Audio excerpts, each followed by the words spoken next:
Pengendalian Infeksi periode Februari 2024. Apa kabar Bapak Ibu semuanya? Baik-baik saja, Alhamdulillah. Mohon izin share screen ya Pak, Bu.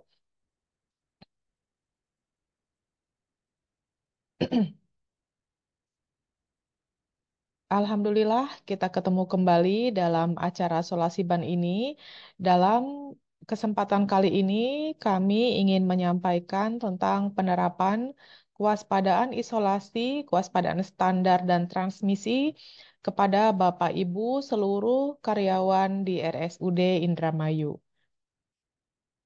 Kenapa kami ingin menyampaikan ini kepada Bapak dan Ibu semua? Begini ceritanya. Karena masih terdapat HAIS di Rumah Sakit Umum Indramayu, tapi HAIS ini memang bukan hanya masalahnya RSUD Indramayu, tapi juga masalah buat rumah sakit yang ada di seluruh dunia. Apa sih HAIS? HAIS adalah infeksi yang terjadi pada pasien selama perawatan di rumah sakit. Ini definisi ini adalah pengulangan setiap kami menyampaikan informasi-informasi tentang PPI, HAIS ini kami sampaikan. Ulang ya Pak, Bu, bahwa HAIS adalah infeksi yang terjadi pada pasien selama perawatan di rumah sakit atau fasilitas pelayanan kesehatan lainnya, di mana pada saat masuk tidak ada infeksi atau tidak dalam masa inkubasi, termasuk infeksi didapat di rumah, termasuk infeksi yang didapat di rumah sakit tapi muncul setelah pasien pulang ke rumah, dan infeksi pada petugas kesehatan atau pada petugas karena pekerjaan di rumah sakit itu termasuk ke dalam kategori HAIS. Tujuan PPI itu sendiri adalah satu, melindungi pasien dari infeksi rumah sakit antara lain ISK, infeksi daerah operasi atau IDO, infeksi luka infus atau ILI, pneumonia baik HAP maupun VAP dan bakteriemia atau sepsis yang diakibatkan oleh pemasangan vena sentral di rumah sakit. Yang kedua adalah melindungi pasien dari infeksi lain yang mungkin didapat dari kontak dengan pasien lain atau dari tenaga kesehatan atau ke tenaga kesehatan. Melindungi tenaga kesehatan, pengunjung, dan yang berada di lingkungan rumah sakit dari resiko infeksi. Infeksi yang mana? Infeksi yang terjadi di rumah sakit tadi. Program PPI ini juga sering kami informasikan kepada teman-teman semua, tapi untuk mengingatkan saja bahwa program PPI itu ada 5. Yang pertama adalah kewaspadaan isolasi, yang di dalamnya mengupas tentang kewaspadaan standar dan kewaspadaan berbasis transmisi. Yang kedua adalah surveillance. Surveillance ini dibatasi hanya kepada surveillance terhadap infeksi rumah sakit. Infeksi rumah sakit yang dimaksud di sini adalah IADP, infeksi aliran darah primer, ISK, infeksi saluran kemih akibat pemasangan kateter urin, VAP, ventilator acquired pneumonia atau pneumonia yang diakibatkan oleh pemasangan ventilator, dan ILO, infeksi luka operasi. Selanjutnya adalah pendidikan dan pelatihan. Selanjutnya adalah pencegahan infeksi terhadap infeksi-infeksi yang tadi saya sebutkan yang disurvei, dan penggunaan antimikroba yang rasional. 5 ini adalah program dari PPI. Yang program hari ini yang kami kerjakan adalah program pendidikan dan pelatihan menginformasikan mengenai kewaspadaan isolasi kepada Bapak dan Ibu seluruh karyawan Rumah Sakit Indramayu. Selanjutnya, kami ingin menginformasikan tentang rantai infeksi.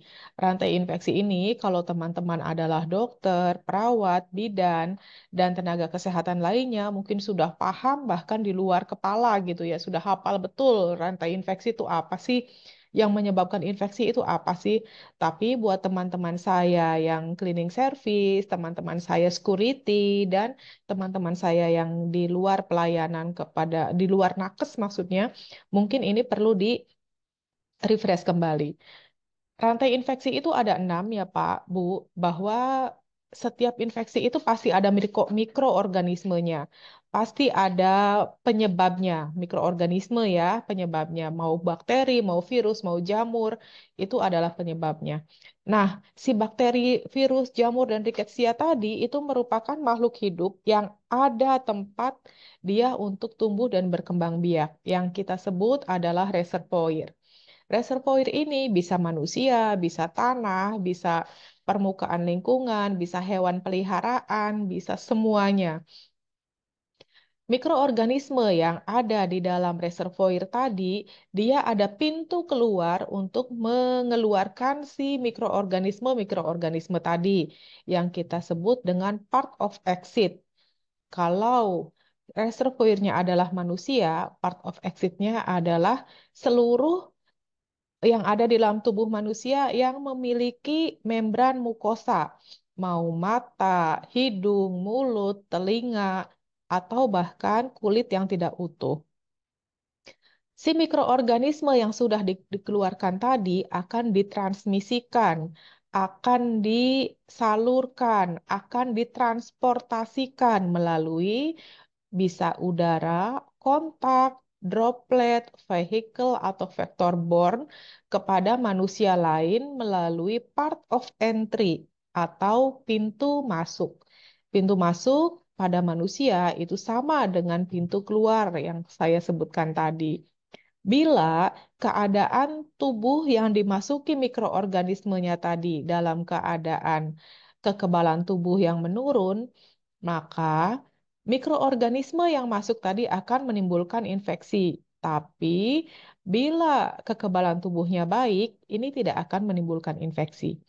PPI memahami rantai penularan infeksi itu dengan maksud dan tujuan agar kita bisa memutus mata rantai infeksinya. Mau di mana diputusnya? Mau di mikroorganismenya? Boleh. Mau di reservoirnya? Bisa. Mau di part of exitnya? Bisa. Mau di mean of transmisinya? Boleh. Mau keenam-enamnya diputus? Itu lebih baik. Ya, satu atau dua bahkan enam yang diputus itu lebih baik. Itu infeksi tidak akan terjadi kepada orang di sekitar pasien. Nah, faktor-faktor yang mempengaruhi infeksi itu ada banyak, ada beberapa ya, di antaranya adalah eh, crowding, crowding itu kepadatan atau jarak antar pasien yang terlalu sempit, penggunaan antimikroba yang tidak rasional, asal pakai antimikroba sehingga ada resistensi, jadi yang seharusnya membunuh mikroorganisme itu targetnya tidak tercapai. Yang selanjutnya adalah requient kontak. Jadi karena kepadatan penduduk tadi, kepadatan orang dalam satu ruangan sehingga frekuensi kontak kita dengan lingkungan, dengan orang lain dan lain sebagainya itu menjadi meningkat. Compromised compromised skin adalah eh, apa namanya kondisi integritas kulit yang terganggu seperti misalnya pada pasien luka bakar, pada pasien kecelakaan itu ada luka-luka lecet, ada eksim, ada apapun yang mengakibatkan kulit kita tidak utuh, itu kita sebut dengan compromised skin yang memungkinkan si kulit kita ini menjadi part of entry atau part of exitnya mikroorganisme tadi.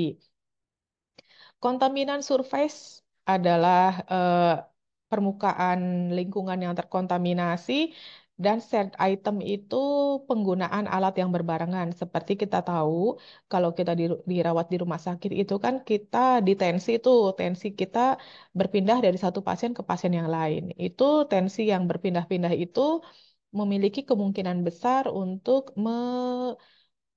mengkontaminasi antimikroba dari satu pasien ke pasien yang lain. Yang spesial dan tidak kalah penting dari faktor yang menimbulkan infeksi ini adalah kebersihan tangan. Baik itu kebersihan tangan petugas, petugas kesehatan, petugas non-kesehatan, atau kebersihan tangan keluarga pasien atau yang kita sebut dengan caregiving. Maka kita butuh ya mengedukasi keluarga pasien untuk senantiasa mempertahankan kebersihan tangan. Selanjutnya, kewaspadaan isolasi. Ini dia. Isolation precaution adalah kewaspadaan itu merupakan tindakan dan isolasi itu merupakan pemisahan. Jadi, kewaspadaan standar ini adalah untuk mencegah resiko kontaminasi melalui cairan tubuh, baik darah, sekret, ekskresi, dan kulit yang tidak utuh, baik pada pasien yang didiagnosa, diduga infeksi, atau kolonisasi, terutama saat memberikan pelayanan pada pasien di fasilitas kesehatan. Ya, terutama bila kita menemukan pasien-pasien dengan mungkin kita tahu berdarah-darah gitu, ada sekresi, kulitnya tidak utuh, itu kita wajib melaksanakan kewaspadaan standar. Sedangkan kewaspadaan transmisi itu merupakan kewaspadaan ini diterapkan untuk mencegah atau memutus rantai penularan infeksi melalui kontak, droplet, dan udara. Jadi kalau transmisi ini penularannya sudah jelas. Kewaspadaan standar sendiri itu dibagi untuk lebih mudah kita bagi menjadi 11 item. 11 ini dari kebersihan tangan sampai dengan lumbal fungsi. Bicara mengenai kebersihan tangan itu memang sudah bosen-bosen gimana gitu ya. Em, rada gimana gitu karena setiap kali PPI bicara pasti ngomongin kebersihan tangan. Kebersihan tangan ini tidak hanya disampaikan oleh PPI, tapi disampaikan juga oleh SKP, disampaikan juga oleh teman-teman PPRA, disampaikan oleh semuanya lah. Karena memang kebersihan tangan ini adalah poin penting dalam standar keselamatan pasien. Kita harus mengakui bahwa tangan kita itu merupakan kendaraan umum dalam penularan kuman penyakit terkait pelayanan kesehatan. Bagaimana tidak kan? Lihat gambar sampingnya. Itu di tangan kita, itu kalau kita nggak cuci-cuci tangan nih, di sini ada Haemophilus influenza, ada Klebsiella, ada Shigella, ada lagi Clostridium difficile, ada lagi Haemophilus, ada E. coli, ada Staphylococcus. Di tangan kita ada begitu. Jadi, mempertahankan kebersihan tangan itu wajib hukumnya supaya mikroorganisme yang di tangan kita ini hilang dan aman ketika melakukan tindakan kepada pasien. Penularan kuman terkait pelayanan kesehatan dari satu pasien ke yang lain itu umumnya melalui tangan petugas kesehatan. 5 tahap penularan melalui tangan. Nih, mohon dipahami ya bahwa tangan kita itu kadang-kadang satu, kuman pada kulit pasien dan permukaan lingkungan sekitar pasien. Pahami bahwa di kulit pasien dan lingkungan sekitar pasien itu ada kumannya. Kedua, kuman berpindah ke tangan petugas. Saat kita kontak dengan pasien itu, kuman yang ada di kulit pasien atau di lingkungan pasien berpindah ke tangan kita. Tiga, kuman bertahan hidup pada tangan selama beberapa menit. Empat, pembersihan tangan yang terlewatkan atau tidak melakukan cuci tangan atau kurang optimal membuat tangan tetap terkontaminasi. Ketika kita cuci tangan, tapi kita tidak optimal, tangan kita tetap terkontaminasi tuh. Apalagi tidak melakukan cuci tangan. Tangan terkontaminasi menularkan kuman melalui kontak langsung dengan pasien atau lingkungan di sekitar pasien. Itulah kenapa kita harus mempertahankan eh, 5 momen cuci tangan, karena tangan kita itu senantiasa kontak dengan satu pasien dan berharap tidak menularkan kepada pasien yang lainnya. 6 langkah dan 5 momen kebersihan tangan masih ingat kan? Yang 6 langkah itu tepung selaci puput supaya gampang aja ya. Telapak, punggung, sela-sela jari, dikunci, putar-putar jempol, putar-putar ibu jari. Itu namanya tepung selaci puput. Itu 6 langkah cuci tangan. Dan 5 momennya, mohon diingat, 5 momen itu ada 2 sebelum dan 3 sesudah. Sebelum kontak dengan pasien, sebelum melakukan tindakan aseptik. 2 sebelum, 3 sesudah. Sesudah kontak dengan cairan tubuh, sesudah kontak dengan pasien, sesudah kontak dengan lingkungan pasien. Mohon diingat, mohon dilaksanakan. Selanjutnya adalah alat pelindung diri. Apa sih alat pelindung diri?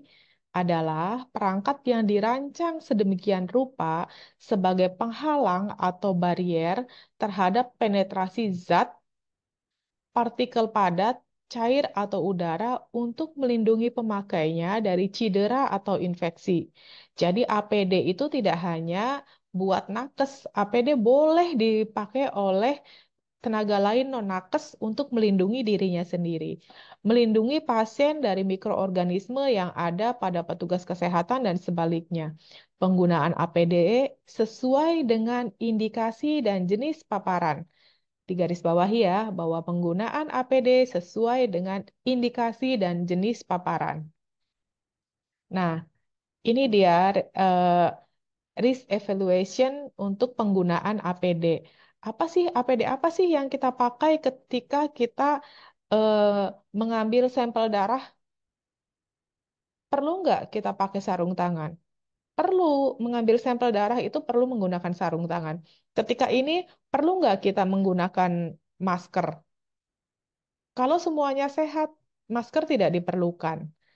Selanjutnya nih, ada pengambilan sampel darah pada pasien dengan diare. APD apa yang kita perlukan? Kita ambil sampel darah pada pasien dengan diare. Sarung tangan cukup? Sarung tangan butuh? Butuh dong, kan mau ngambil darah. Yang kedua, apron butuh? Kalau diarenya terkontrol, dia eh, tidak ada diare pada saat itu, apron tidak dibutuhkan.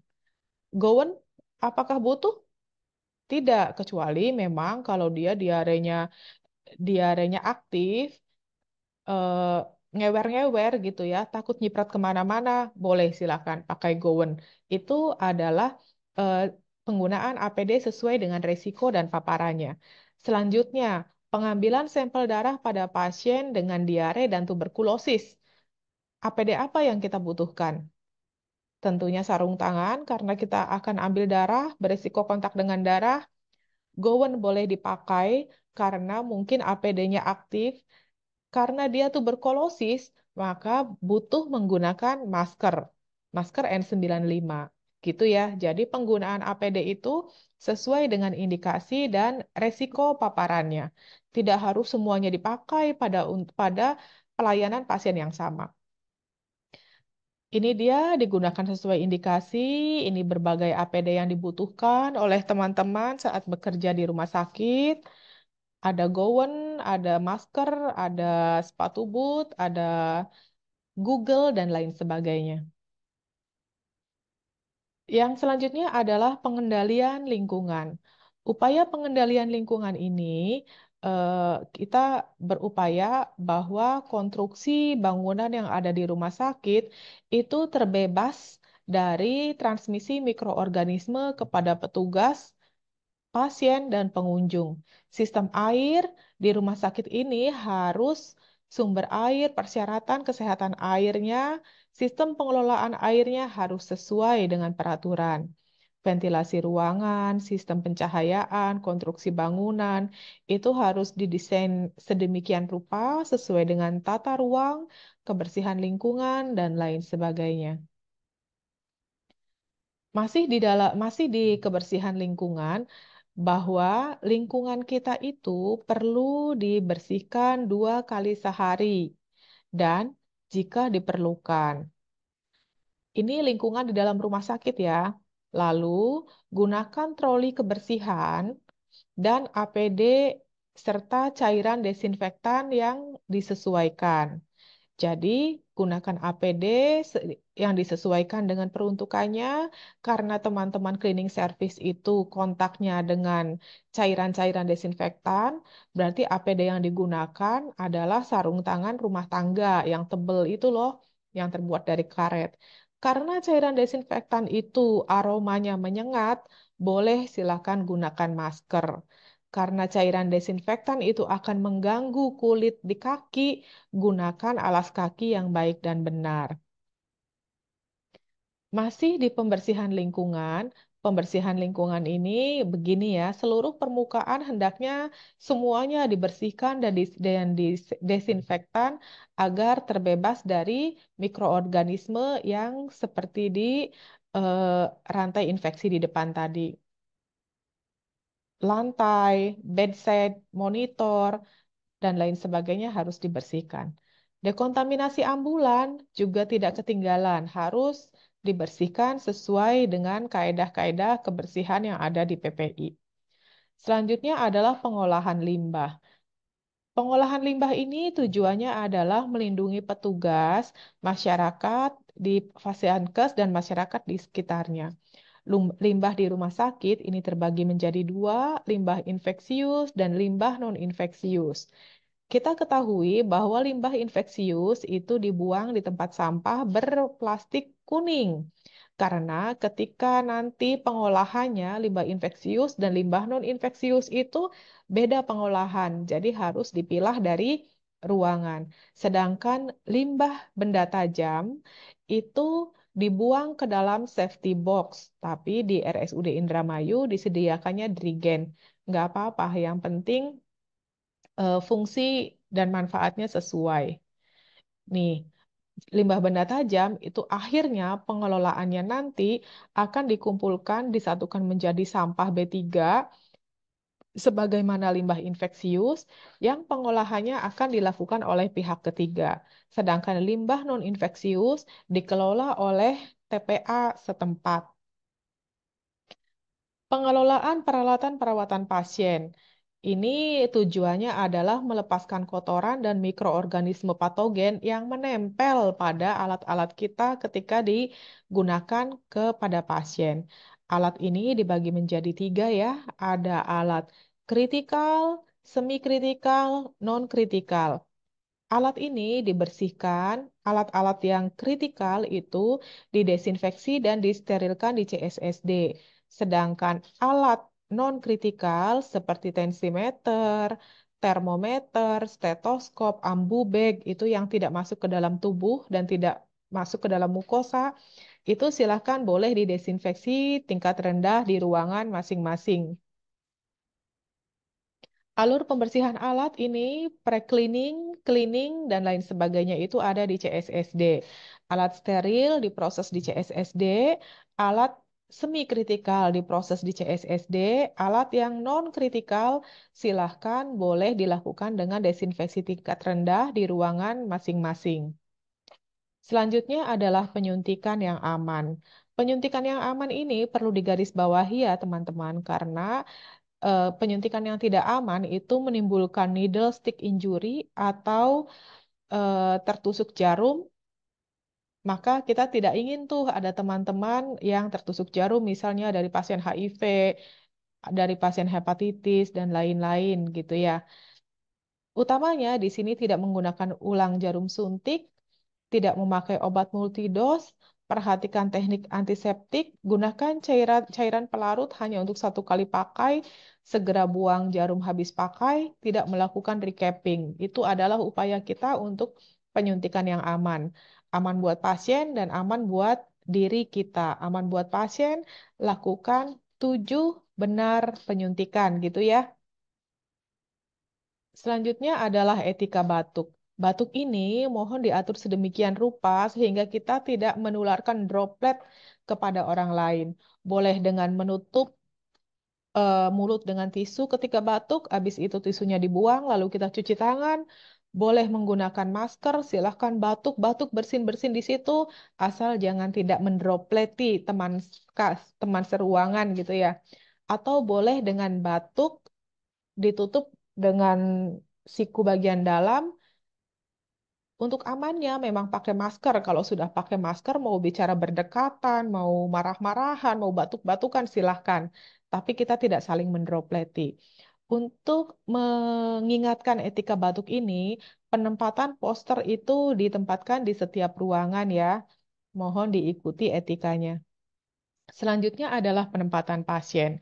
Penempatan pasien itu idealnya ditempatkan sesuai dengan transmisinya. Pasien yang transmisi kontak, pasien yang transmisi droplet, atau pasien yang transmisi airborne itu ditempatkan di satu ruangan tersendiri atau cohorting berbarengan. Nah, penempatan pasien ini apa sih? Bagaimana sih? Jadi maksudnya pasien infeksi itu ditempatkan terpisah dari pasien yang non-infeksius agar tidak saling menularkan. Mobilisasi juga bisa diatur sedemikian rupa sehingga tidak saling bertemu antara pasien kontak A dengan pasien kontak B. Selanjutnya adalah perlindungan kesehatan petugas. Petugas atau karyawan itu adalah suatu asetnya perusahaan, asetnya rumah sakit, sehingga perlu dilindungi kesehatannya, sehingga bisa bekerja lebih produktif. Ya, seidealnya itu petugas itu dilakukan MCU setidaknya secara berkala 1 tahun sekali, diberikan vaksin, rumah sakit menyediakan APD itu dalam rangka perlindungan kesehatan petugas, tersedia kebijakan penata laksanaan luka tusuk jarum, dan kepatuhan petugas yang terstandar. Ini adalah flowchart bila ada luka tertusuk jarum. Silahkan lapor kepada kepala ruangan, selanjutnya nanti akan dilaporkan kepada PPI dan akan ditreatment. Selanjutnya adalah manajemen laundry. Kenapa sih laundry juga perlu diatur untuk PPI? Betul, karena laundry itu, linen itu digunakan oleh pasien. Di mana kita tahu pasien itu ada cairan tubuhnya, ada pasien menular, ada pasien yang tidak menular. Jadi di sini juga kita pilah laundry itu laundry infeksius dan linen non-infeksius. Pilah dari ruangan sehingga begitu nyampe ke laundry itu sudah terkumpul mana yang infeksius, mana yang infeksius. Karena nanti di laundry itu penanganannya akan beda. Selanjutnya adalah praktek lumbal fungsi. Nah, ini buat bapak-bapak dokter, bapak-bapak perawat yang melakukan lumbal fungsi, mohon menggunakan masker. Maskernya harus dipakai gitu ya. Ini untuk mencegah droplet orofaring dan yang menimbulkan meningitis bakterial. Itu tadi adalah kewaspadaan standar, selanjutnya adalah kewaspadaan berbasis transmisi. Transmisi yang dimaksud adalah kontak, droplet, dan airborne. Nah, airborne ini sebetulnya mirip-mirip dengan droplet, hanya airborne ini percikannya jauh lebih kecil sehingga dia menetap lebih lama di udara dan bisa disebarkan luas di dalam ruangan. Ini adalah apa namanya penata laksanaan pasien dengan infeksi berdasarkan transmisi. Bila teman-teman menemukan pasien dengan transmisi kontak, itu wajib dipisahkan dari pasien lain atau bisa di-cohorting dengan sama-sama transmisi kontak. Alur pasien tidak perlu khusus, penanganan udara juga tidak perlu khusus. APD yang digunakan adalah sarung tangan dan gown. Bila teman-teman menemukan pasien dengan transmisi droplet, pada dasarnya sama dengan transmisi kontak, perlu di-cohorting, jarak antara satu pasien itu 1 meter, penanganan udara tidak perlu khusus, APD menggunakan masker bedah untuk petugas. Sedangkan transmisi udara itu kamarnya harus khusus atau boleh di-cohorting, tekanan udara juga diupayakan negatif, pintu kamar selalu tertutup, alur pasien tersendiri, APD pasien menggunakan masker bedah dan petugas menggunakan masker N95, terutama jika melakukan tindakan yang menghasilkan aerosol. Nah, jadi kesimpulannya adalah kewaspadaan isolasi mengalami perubahan. Kewaspadaan isolasi itu terdiri dari 2 lapis, kewaspadaan standar dan kewaspadaan berbasis transmisi. Kewaspadaan standar Kewaspadaan berbasis transmisi merupakan lapisan kedua atau lapisan tambahan dari kewaspadaan standar yang diterapkan pada pasien yang terinfeksi atau diduga infeksi.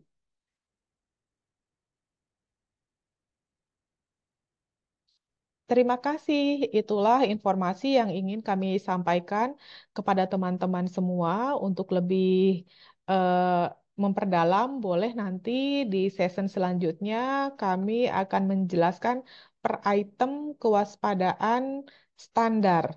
Mohon dibantu ya teman-teman bila ada pertanyaan, bila ada masukan, atau mungkin ada yang bersedia menjadi pembicara dalam acara Solasiban, boleh sampaikan sarannya kepada kami. Terima kasih atas perhatiannya, semoga bermanfaat. Wassalamualaikum warahmatullahi wabarakatuh.